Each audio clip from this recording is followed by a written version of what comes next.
Hi guys, it's Kelly here and I'm back with another video. Today's video we're going to be making a gatefold card with a different kind of closure, which I think is a lot of fun. For today's video, I am going to be using the Wrapped in Blooms card kit from Honeybee Stamps, but this will work for any gatefold card. This kind of sliding lock closure is really fun. There is a belly band included in the kit, which you can use if you prefer, but I just thought it would be fun to kind of have an alternative. So the kit includes lots of things.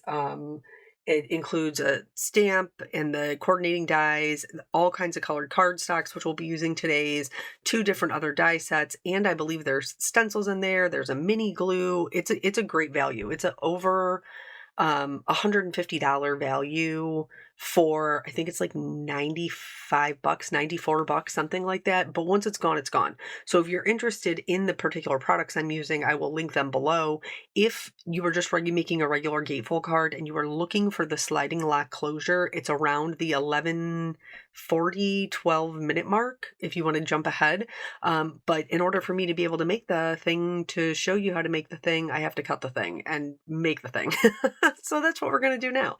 All right, so for the base, I'm using the blue. You could see that there was a die for the base, or you could just cut an A2 size cardstock, and then whatever you're using for your gatefold. This particular kit has the gatefold that you cut. You want to cut 2 of those pieces, and then this piece right here on the left-hand side, we're actually going to cut 4 of those. I'm cutting one of them out of this, I think it's alabaster, but then I'm cutting 3 more out of white. You will need all of those to create the sliding lock closure.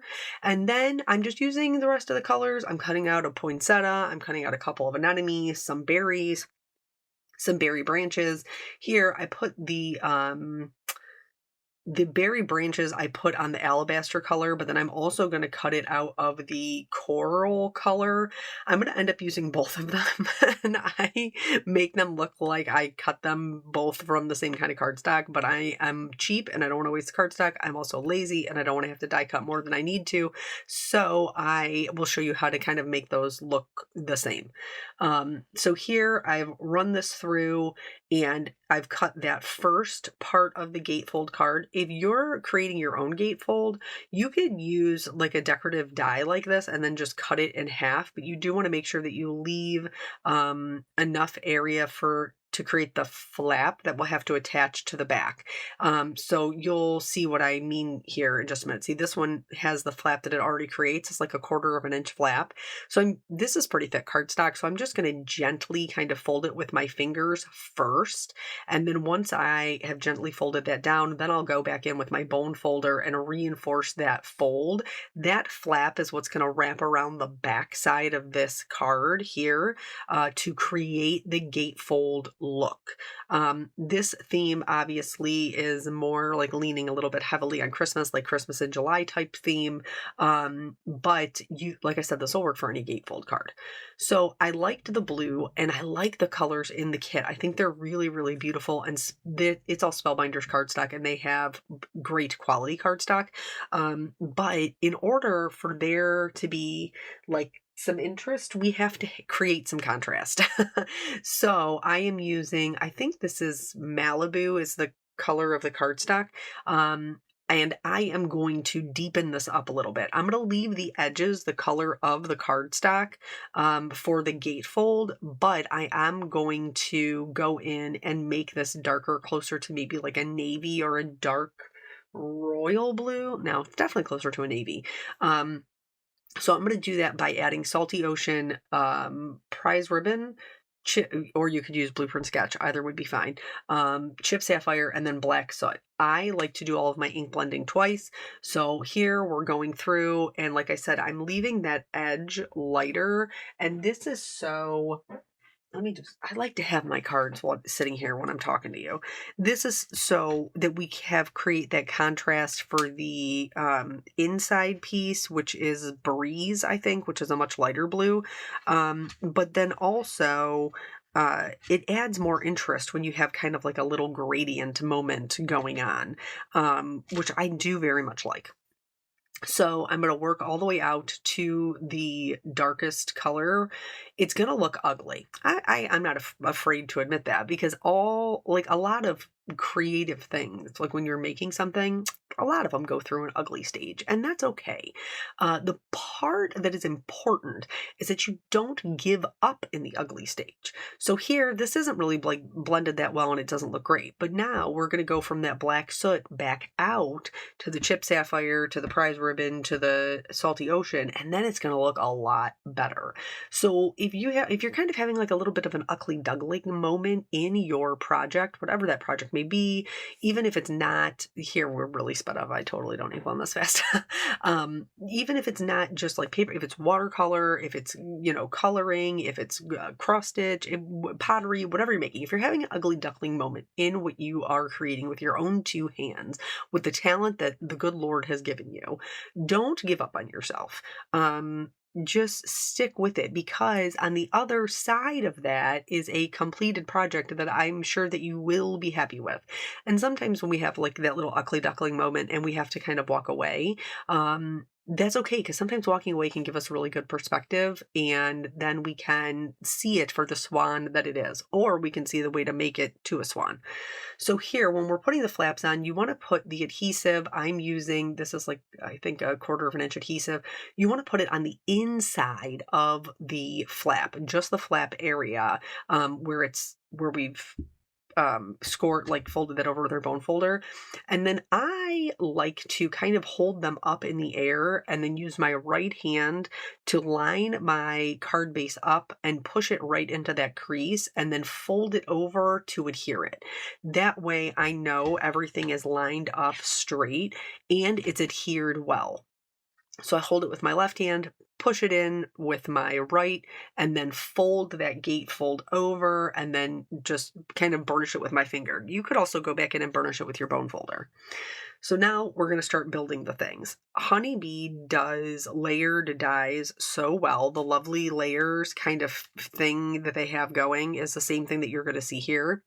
So I'm putting the berries onto my branches, and then these do have layering guides. I think they're, what is the name of this? Festive.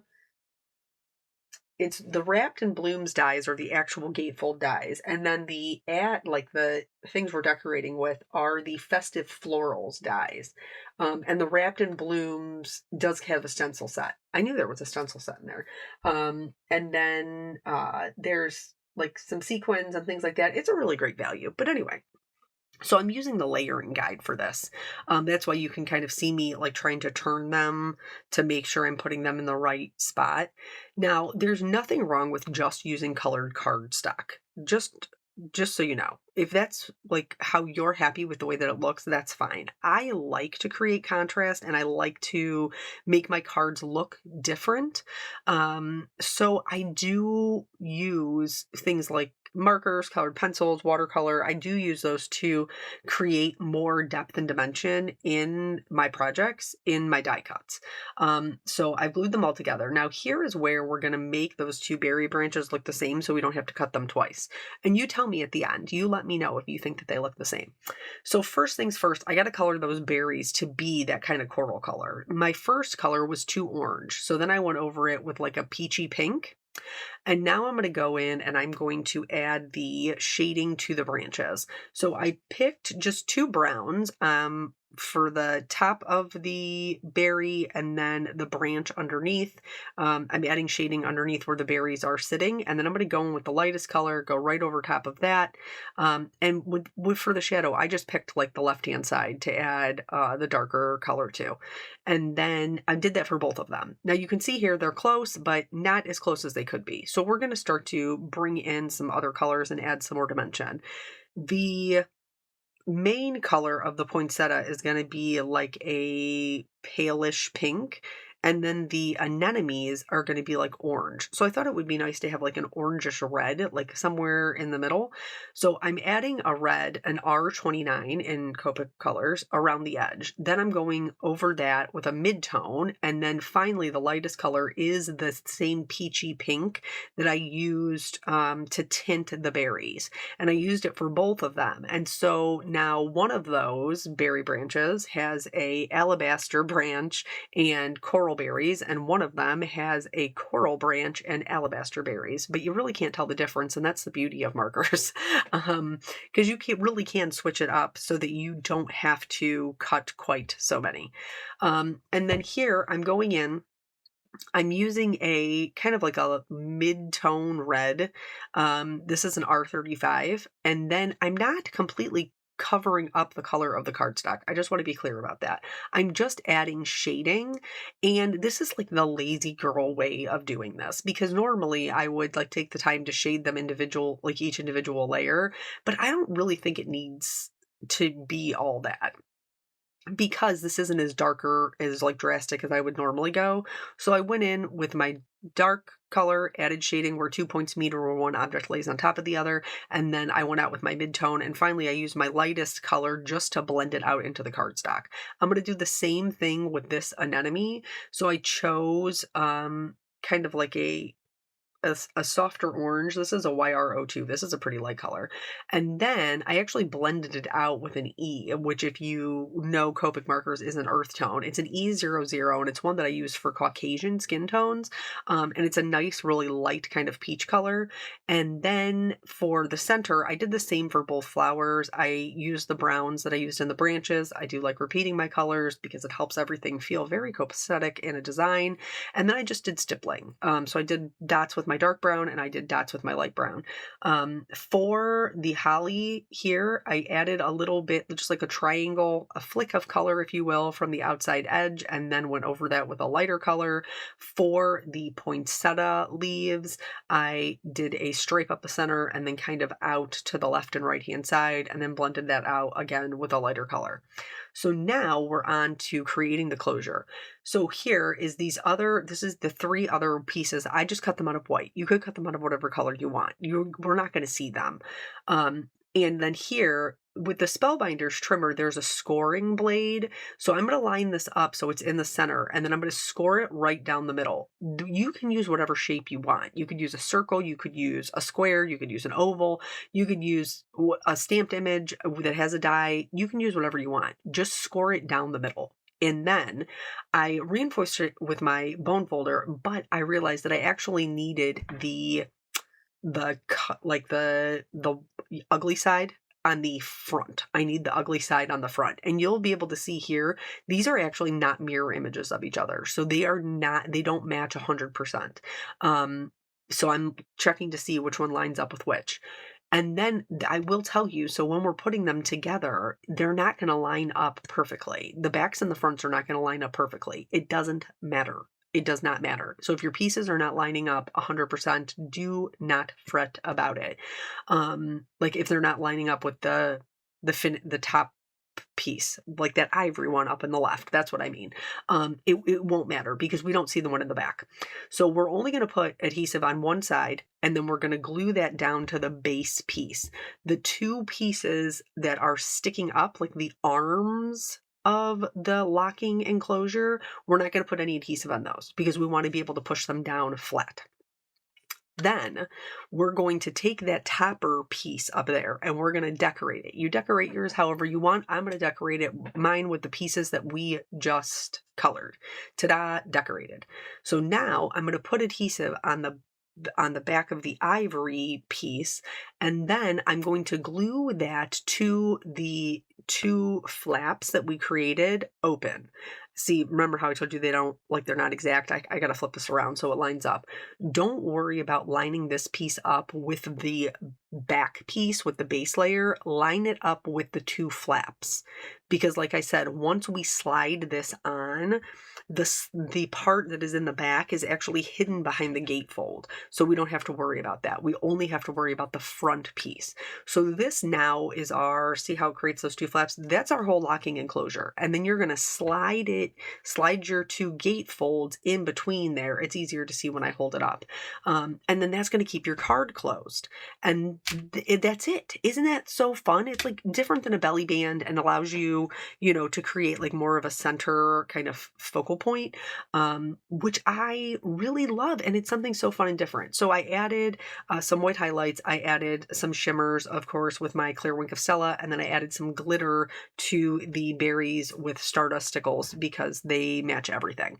One more time, just to show you how it works. Like I said, that kit, if you're interested, is like first come, first serve. And once it's sold out, it won't be replenished. So if you're interested, that is linked below. Thank you guys so much for spending your time with me. I always appreciate you, and I will catch you on the next video. Bye.